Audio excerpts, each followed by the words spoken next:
रचित अपने पापा की पुरानी फाइलों में कुछ जरूरी कागजात ढूंढ रहा था। तभी उसके हाथ में कुछ पेपर्स आए जिन पर खून के छींटे थे। रचित ने हैरानी से उन कागजों को देखा और उन्हें पढ़ने की कोशिश करने लगा। उन पर लिखे हुए बहुत से अक्षर लगभग मिट चुके थे। फिर भी जब उसने किसी तरह उन्हें पढ़ा तो हैरान रह गया। ये कागज किसी बंगले के थे जिसे उसके पापा ने वर्षों पहले खरीदा था।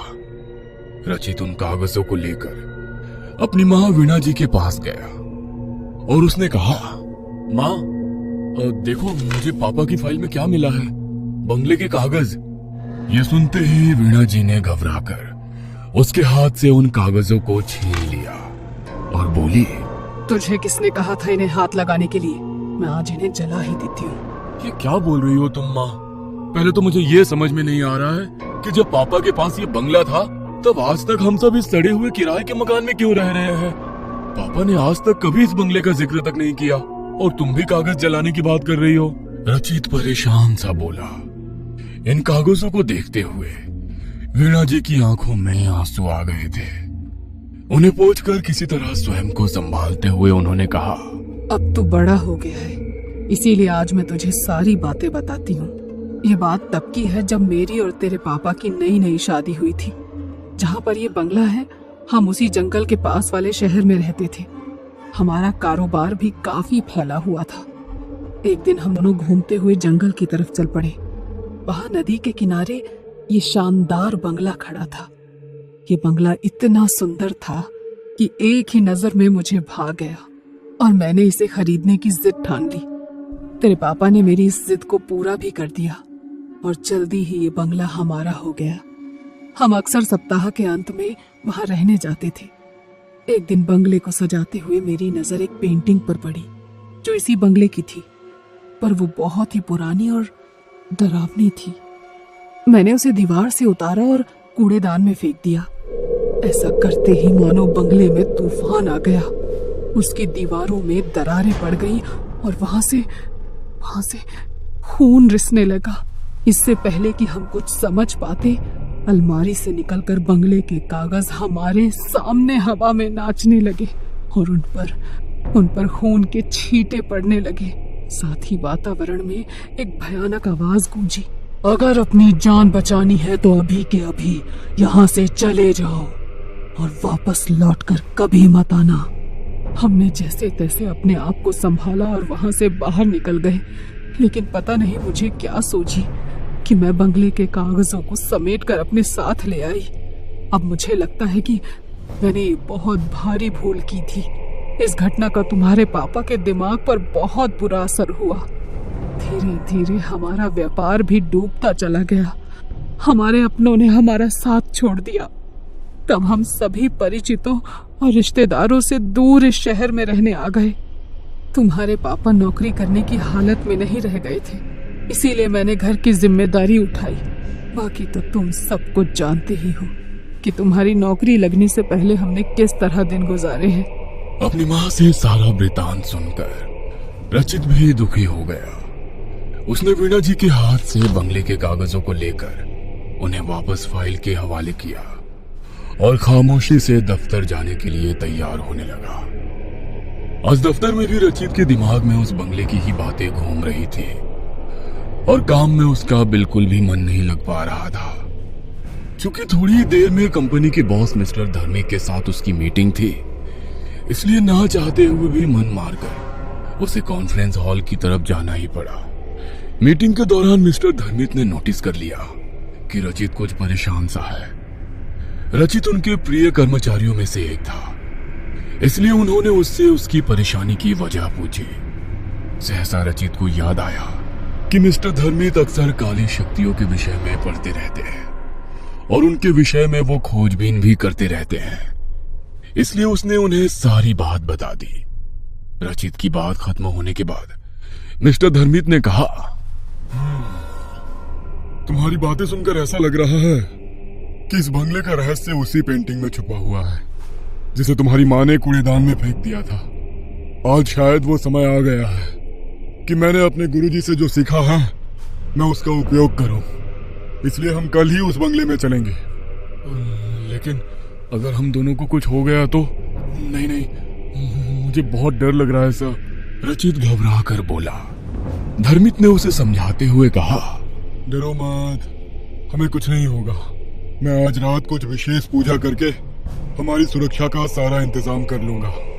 अब तुम घर जाकर आराम करो, मैं भी आज छुट्टी लेकर अपने घर जा रहा हूँ। घर आकर जब रचित ने वीणा जी को मिस्टर धर्मित के साथ बंगले में जाने की बात बताई, तब उन्होंने उसे रोकने की बहुत कोशिश की, लेकिन रचित को मिस्टर धर्मित पर पूरा भरोसा था। अगले दिन तय समय पर मिस्टर धर्मित रचित के घर आए। वीणा जी ने उन्हें भी समझाने की बहुत कोशिश की, लेकिन मिस्टर धर्मित ने कहा, आंटी आप घबराइए मत, ईश्वर चाहेंगे तो आपका बंगला जल्द ही आपको वापस मिल जाएगा। बस आप बंगले के कागज मुझे दे दीजिए। अब वीणा जी कोई प्रतिरोध नहीं कर पाई और उन्होंने कागज लाकर मिस्टर धर्मित को सौंप दिया। मिस्टर धर्मित ने उन कागजों को संभालकर अपने बैग में रखने के बाद रचित के गले में अभिमंत्रित किया हुआ एक लॉकेट पहना दिया। वैसा ही लॉकेट उनके गले में भी था। चाहे कुछ भी हो जाए रचित, इस लॉकेट को तुम अपने गले से मत उतारना। ये अगले 48 घंटों तक हमें बुरी शक्तियों से बचाकर रखेगा और हमें नींद भी नहीं आने देगा। मिस्टर धर्मित के कहने पर रचित ने हामी भर दी। 7 घंटों के लंबे सफर के बाद मिस्टर धर्मित और रचित की गाड़ी उस बंगले के बाहर खड़ी थी। यह बंगला पूरी तरह से उजाड़ हो चुका था। उन दोनों ने जैसे ही बंगले के अंदर जाने के लिए उसका दरवाजा खोला, वहां तेज आंधी शुरू हो गई। फिर भी वो दोनों डरे नहीं और मजबूती से एक दूसरे का हाथ थामकर बंगले में प्रवेश कर गए। बंगले के अंदर घोप अंधेरा था, लेकिन मिस्टर धर्मित पूरी तैयारी के साथ वहां आए थे। उन्होंने तुरंत अपने बैग से बड़ी बड़ी मोमबत्तियां निकालकर जला दी। इन मोमबत्तियों से एक खास किस्म की खुशबू आ रही थी। अभी वो दोनों आगे कुछ सोचते कि तभी बंगले में से किसी के हंसने की आवाज आने लगी। इस हंसी के थमते ही वहां एक दूसरी आवाज गूंजी। तुम दोनों को क्या लगता है इन मोमबत्तियों की मदद से तुम हमें यहाँ से निकाल दोगे? यह असंभव है, असंभव। इसलिए उन्हें बुझा दो और यहाँ से चले जाओ। यह सुनकर रचित और मिस्टर धर्मित थोड़ा सा घबरा गए। रचित कुछ कहना चाहता था, लेकिन मिस्टर धर्मित ने उसे चुप रहकर पेंटिंग ढूंढने का इशारा किया। वह दोनों अपने हाथ में मोमबत्ती लेकर अपने काम में जुट गए। लॉकेट और मोमबत्तियों के कारण बंगले में मौजूद काली शक्तियां इनके पास नहीं आ पा रही थी, लेकिन वो उन्हें डराने की भरपूर कोशिश कर रही थी। अंदर अंदर थोड़ा डरने के बावजूद वो दोनों बिना रुके अपने काम में लगे हुए थे। समय बीतता जा रहा था, लेकिन उनकी तलाश खत्म ही नहीं हो रही थी। 24 घंटे गुजर चुके थे। उनके लॉकेट की शक्ति खत्म होने में भी बस 24 घंटे ही शेष थे। ऐसा लगता है कि हम सफल नहीं होंगे, रचित ने धीरे से मिस्टर धर्मित से कहा और गुस्से में उसने अपने पैरों को जोर से फर्श पर पटका। ऐसा करते ही उसका पैर फर्श को तोड़ता हुआ थोड़ा अंदर चला गया। ये देखकर मिस्टर धर्मित फर्श के गड्ढे में रचित के फंसे हुए पैर को बाहर निकालने के लिए थोड़ा झुके तो उनकी नजर फर्श के अंदर दबी हुई पेंटिंग पर पड़ी। रचित और मिस्टर धर्मित ने मिलकर किसी तरह वहां से वो पेंटिंग निकाल तो ली, पर इसके बाद वो दोनों बहुत ज्यादा थक गए थे, इसलिए वो थोड़ी देर वहीं पर बैठ गए। मिस्टर धर्मित ने अब ध्यान से इस पेंटिंग को देखना शुरू किया तो उन्होंने पाया कि इस पेंटिंग में एक खास तांत्रिक कोड में इस बंगले का राज लिखा हुआ था। उन्होंने अपनी आंखें बंद करके अपने गुरु को प्रणाम किया, जिनसे उन्होंने तंत्र विद्या सीखी थी। इसके बाद उन्होंने इस कोड को तोड़ना शुरू किया। धीरे धीरे बंगले के सारे राज उनके सामने स्पष्ट हो गए। किसी जमाने में इस बंगले की जगह कुछ तांत्रिकों का आश्रम था। वो अपनी काली सिद्धियों के जरिए सारे संसार को अपना गुलाम बनाकर उन पर अपनी हुकूमत चलाना चाहते थे। जब इस गांव के मुखिया को इस विषय में पता चला, तब उसने अपने गुरु से सलाह मशवरा करके उन तांत्रिकों को उनके आश्रम के साथ ही जला दिया। इसके बाद उनके गुरु ने वहां मौजूद राख से ये तस्वीर बनाकर इसमें उनकी कहानी छुपा दी और उसके फ्रेम को मंत्र से बांधकर उन तांत्रिकों की बुरी शक्तियों को उन्होंने इसमें कैद कर दिया। साथ ही उन्होंने मुखिया जी को आदेश देकर आश्रम की जगह ठीक इसी तस्वीर की तरह दिखने वाला बंगला यहाँ बनवा दिया। आश्चर्य से मुंह खोले सारी कहानी सुन रहे रचित से मिस्टर धर्मित ने आगे कहा, तुम्हारी माँ के द्वारा पेंटिंग उतारकर फेंकने से इसका फ्रेम टूट गया और इसमें कैद काली शक्तियां बाहर आ गई, तो अब क्या करें? रचित ने संशय से पूछा। मिस्टर धर्मित ने ध्यान से पेंटिंग के फ्रेम को देखते हुए कहा, हमें ये फ्रेम दोबारा बनाना होगा, लेकिन इसके लिए उसी पेड़ की लकड़ी चाहिए जिससे ये पहले बना था। ये पेड़ इसी जंगल में है, लेकिन कहाँ ये मुझे नहीं पता। तुम जल्दी जाओ और उसे जाकर ढूंढने की कोशिश करो, तब तक मैं पूजा की तैयारी करता हूँ। और सुनो, संभल कर जाना, वो काली शक्तियां तुम्हें डराने की कोशिश करेगी, लेकिन अभी हमारे लॉकेट में 18 घंटे की शक्ति बची हुई है, इसलिए घबराना मत। मिस्टर धर्मित की बात सुनकर रचित जब पेड़ ढूंढने के लिए निकला, तब बुरी शक्तियां भी उसे रोकने के लिए उसके पीछे चल पड़ी। कभी वो रचित के आगे गहरे गड्ढे का भ्रम पैदा करती, तो कभी उस पर हड्डियों और खून की बारिश करती, और कभी डरावनी आवाज में उसे यहाँ से वापस जाने के लिए धमकाती। लेकिन रचित मिस्टर धर्मित की बातों को याद करते हुए चुपचाप आगे बढ़ता रहा। उसने लगभग पूरा जंगल छान लिया, लेकिन उसे वो पेड़ नहीं मिल पा रहा था। 6 घंटे गुजर चुके थे और अब रचित पर निराशा हावी होने लगी थी। उसने मन ही मन अपने ईश्वर को याद किया और उनसे मदद की गुहार लगाते हुए फिर से आगे बढ़ने लगा। अचानक ही उसकी नजर एक छोटे से मंदिर की तरफ गई, जो पेड़ों के झुरमुट में छिपा हुआ था। मदद की आशा से रचित उस तरफ बढ़ गया। जैसे ही उसने मंदिर में कदम रखा, एक आवाज आई, आओ, मैं कब से तुम्हारी ही राह देख रहा था। रचित हैरानी से आवाज की दिशा में बढ़ा तो उसने देखा वहां एक बेहद वृद्ध साधु समाधि में लीन थे। रचित ने जब उन्हें प्रणाम किया, तब साधु बाबा ने अपनी आंखें खोली और उसे आशीर्वाद देते हुए बोले, हम कब से इसी दिन की प्रतीक्षा कर रहे थे जब तुम यहाँ आओगे। आओ, मेरे साथ चलो। रचित मंत्र मुग्ध सा उनके साथ चल दिया। उन्होंने रचित को एक पेड़ की तरफ इशारा किया और अपने थैले में से निकालकर एक कुल्हाड़ी भी उन्होंने उसे दे दी। रचित ने जैसे ही पेड़ से लकड़ी काटी, वो पेड़ वहां से ऐसे गायब हो गया जैसे कभी उसका अस्तित्व ही नहीं था। साधु बाबा ने अब रचित को एक मंत्र देते हुए कहा, इस मंत्र का जाप करो, यह तुम्हें तुरंत ही बंगले में पहुंचा देगा। जाओ, जल्दी जाओ, समय बहुत कम है।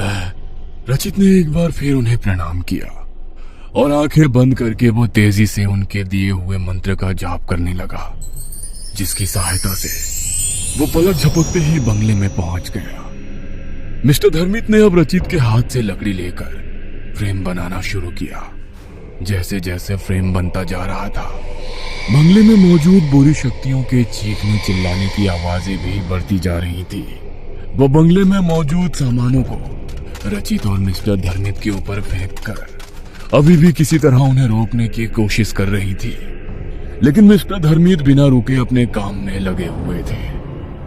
लॉकेट की शक्ति खत्म होने में अब बस आधा घंटा शेष रह गया था।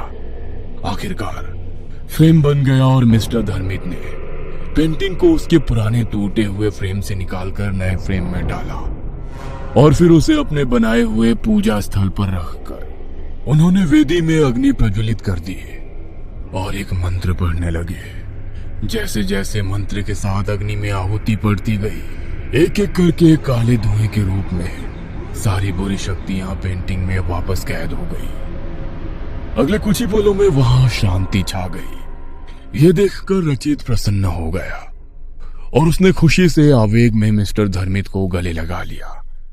तभी उसे स्वयं से अलग करते हुए मिस्टर धर्मित ने कहा, अभी एक विशेष काम बाकी है, इसलिए अपनी खुशी बचा कर रखो। अब क्या बचा है सर? तुम्हारी बलि।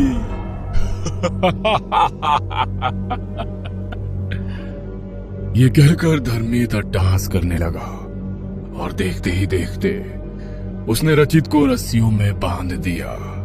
इसके बाद उसने अपने बैग से बंगले के कागज को निकालकर हवन वेदी के पास रख दिया। रचित ये सब देख सुनकर बुरी तरह घबरा गया था। उसने देखा कि धर्मित की आंखों में खून उतर आया था और उसका चेहरा बहुत ही भयानक लगने लगा था। रचित को कुछ भी समझ में नहीं आ रहा था कि अब वो करे तो क्या करे। तभी धर्मित ने कहा, चलो तुम्हारी बलि देने से पहले मैं तुम्हारी जिज्ञासा दूर कर देता हूँ। मैं इन तांत्रिकों का मुखिया था जो इस जगह पर बने हुए आश्रम में जलकर मर गए। ये सब मुझसे नफरत करते थे और मेरी सिद्धियां छीनना चाहते थे। इसलिए मैंने अपनी सिद्धियों को यहीं जमीन में छुपा दिया था। जिस दिन यहाँ आग लगाई गई उस दिन मैं यहाँ से बाहर गया हुआ था, इसलिए संयोग से मैं बच गया। जब इस जगह से जुड़ा विवादित मामला ठंडा पड़ गया तब मैं यहाँ छुपाई गई अपनी सिद्धियों को वापस लेने आया। लेकिन तब मुझे पता चला कि इस जगह को पवित्र मंत्रों की शक्ति से बांध दिया गया था। अब मैं चाह कर भी कुछ नहीं कर सकता था, इसलिए चुपचाप मैं सही समय की प्रतीक्षा करता रहा। फिर एक दिन तुम्हारी माँ पापा यहाँ आए और तुम्हारी माँ ने पेंटिंग के फ्रेम को तोड़कर मंत्रों की शक्ति को खत्म कर दिया। लेकिन तब भी मैं इस जगह पर मौजूद अपनी शक्तियों को वापस नहीं पा सका, क्योंकि वो खून के छींटों के रूप में बंगले के कागज के साथ जा चुके थे। अब मैंने अपने गुरु की शरण ली, तब उन्होंने अपनी शक्ति से मुझे तुम्हारे विषय में बताया। अपने गुरु के आशीर्वाद से मैं कोई भी रूप ले सकता हूँ, इसलिए दुनिया से छुपने के लिए मैंने ये रूप लिया और तुम इंसानों के बीच रहकर तुम्हारी तरह काम करते हुए मैं तुम्हारे बड़े होने की राह देखने लगा। जैसे ही तुम्हारे कॉलेज में प्लेसमेंट शुरू हुआ मैं वहां पहुंच गया और मैंने तुम्हें अपने दफ्तर में नौकरी देकर तुमसे नजदीकियां बढ़ानी शुरू कर दी। इससे पहले कि मैं सही अवसर देखकर तुमसे इस बंगले के विषय में पूछता, तुमने खुद ही मुझे उसके बारे में बताकर मेरा काम आसान कर दिया। अब इन सभी मृत तांत्रिकों की शक्ति भी मेरे वश में आ चुकी है, जो कभी मुझसे मेरी शक्तियां छीनना चाहते थे। बस एक इंसान अर्थात तुम्हारी बलि देते ही मैं इस असीम शक्तियों का स्वामी बन जाऊंगा और ये सारी दुनिया मेरी मुट्ठी में कैद होगी। आप ऐसा नहीं कर सकते। अगर मैं वापस अपने घर नहीं पहुंचा तो मेरी माँ पुलिस में जाएगी और तब आप पकड़े जाएंगे। रचित ने हिम्मत जुटाकर कहा। प्रत्युत्तर में धर्मित ने हंसकर कहा, जब तक तुम्हारी माँ को तुम्हारे हश्र की खबर होगी तब तक मैं सर्वशक्तिमान बन चुका होऊंगा। रचित को अब अपनी मौत साक्षात सामने नजर आ रही थी। उसने अपनी आंखें बंद करके अपने माँ पापा और ईश्वर को याद किया। उसे पछतावा हो रहा था कि काश उसने अपनी माँ की बात मान ली होती और यहाँ ना आया होता, पर अब क्या हो सकता था। इसलिए वो चुपचाप अपनी नियति की प्रतीक्षा करने लगा। धर्मित ने अब वापस मंत्र पढ़ना शुरू किया। जैसे ही उसने रचित पर अभिमंत्रित राग फेंकनी चाहिए तभी आवाज आई, रुक जाओ। धर्मित के साथ साथ रचित ने भी चौंक कर अपनी नजरें उठाई तो सामने वही साधु बाबा खड़े थे जो जंगल में रचित को मिले थे। उन्होंने तत्काल अपनी शक्ति से रचित के बंधन को खोल दिया और उसी बंधन में उन्होंने धर्मित को बांध दिया। इसके पश्चात साधु बाबा ने कहा, अपने साथियों की बिखरी हुई शक्तियों को तू ही समेट सकता था, इसलिए मैं अब तक रुका हुआ था। अब जब तूने इन सबको वापस फ्रेम में कैद कर दिया है तो अब तेरे नष्ट होने की घड़ी भी आ चुकी है। आप ऐसा नहीं कर सकते, मेरे गुरु मुझे बचा लेंगे। ये कहकर धर्मित अपने गुरु को पुकारने लगा। साधु बाबा मुस्कुराए और बोले, वो पाखंडी जो कभी मेरा शिष्य और तेरा गुरु हुआ करता था अब कभी तेरे पास नहीं आएगा। देख मैंने उसका क्या हश्र किया है। साधु बाबा के हाथ घुमाते ही रचित और धर्मित के सामने किसी चलचित्र की तरह धर्मित के गुरु के जलकर मरने का दृश्य घूमने लगा। नहीं, ऐसा नहीं हो सकता, यह असंभव है। धर्मित गुस्से से चीखा। साधु बाबा ने कहा, कुछ भी असंभव नहीं है। जो इस संसार में आया है उसे एक ना एक दिन यहाँ से जाना ही पड़ता है। बस सबका अपना समय तय होता है। तेरे कपटी गुरु को मारने के लिए मुझे जिस शक्ति की जरूरत थी वो आज ही मेरी सिद्धि पूरी होने पर मुझे मिल गई और मैंने तत्काल इस बुराई को नष्ट कर दिया। बस अब हमेशा के लिए नष्ट होने की बारी तेरी है। उनकी बात सुनकर रचित की हिम्मत बंधी और वो फुर्ती से उठकर साधु बाबा के पास चला गया। इससे पहले कि धर्मित कुछ कर पाता, साधु बाबा ने उसकी मुट्ठी में मौजूद राख अपनी मुट्ठी में खींच ली और उसे धर्मित के ही ऊपर फेंक दिया। राख के पड़ते ही वहां से धर्मित और बंगले की पेंटिंग धुआं बनकर हवा में विलीन हो गई। बुरी शक्तियों के मिटते ही बंगला सूरज के पवित्र प्रकाश से जगमगा उठा। साधु बाबा ने रचित को आशीर्वाद देते हुए कहा, अब ये बंगला हर तरह की समस्या से मुक्त हो चुका है। तुम अपने माता पिता को यहाँ ले आओ और अपने पिता के साथ मिलकर फिर से उनका व्यवसाय शुरू करो। धर्मित का लिखा हुआ आत्महत्या पत्र कल उसके दफ्तर में पहुंच जाएगा। तुम जब तक वहां पहुंचोगे वहां मौजूद सभी लोग भूल चुके होंगे कि तुम कभी धर्मित के साथ कहीं गए थे। रचित साधु बाबा को प्रणाम करने के लिए उनके पैरों पर झुका। उसके झुकते ही साधु बाबा वहां से अंतर्ध्यान हो गए। रचित ने अपना बैग उठाया और बंगले में ताला लगाकर गाड़ी की तरफ चल दिया। यहां से वापस जाते हुए वो खुश भी था और दुखी भी था। उसे खुशी थी कि उसके पापा की मेहनत की कमाई से खरीदा हुआ यह बंगला अब भूतिया नहीं रहा था, लेकिन साथ ही उसे दुख भी था कि उसने बिना सोचे समझे धर्मित जैसे धोखेबाज पर भरोसा करके अपने साथ साथ अपने परिवार को भी मुश्किल में डाल दिया था। वापस अपने शहर पहुंचकर जब रचित ने अपने माँ पापा को धर्मित की सच्चाई बताई तब वो दोनों भी हैरान रह गए। वीणा जी ने तुरंत भगवान के आगे माथा टेका कि उन्होंने रचित को इतनी बड़ी मुसीबत से बचा लिया था। कुछ दिनों के पश्चात रचित अपने माँ पापा को लेकर पुनः उस बंगले में आया और साथ ही उसने अपने पापा का व्यवसाय भी एक बार फिर से शुरू किया।